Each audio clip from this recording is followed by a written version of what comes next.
Padali banja lina Christiana ndi Kevin atakwatirana anakhala kwa zaka 6 ndipo amakondana kwambiri koma analibe mphaso ya mwana. Kulikonse komwe angayende mu mzinda anthu amaseka, taoneni anakwatirana kwa zaka 6 koma alibe mphaso ya mwana. Zimene zinampangisa Christiana kukhala wachisoni komanso khumudwa kwambiri. Siku lina anamuza Kevin kuti angosiya kukhulupirira Mulungu, ndipo Kevin anagwira manja ake ndipo anati tiye tipitirize kukhulupirira Mulungu wachikondi. Siku lina masana ku chisangalalo chakukumbukira kubadwa, ndipo mayi wina anamuyang'ana Christiana ndi kuti sindikukhulupirira ngati ungakhale mzimayi. Christiana anali odabwa komanso osweka mtima, adachoka kuthamanga atagwidwa ndi manyazi.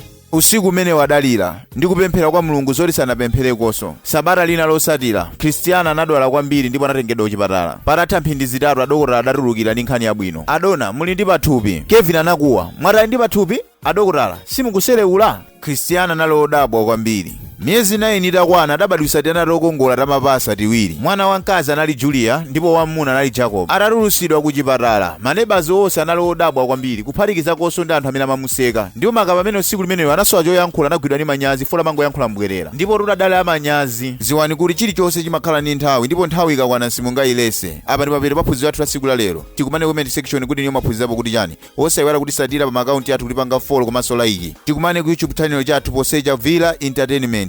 Ngati video yakusangalasani osakayiwala kupanga subscribe.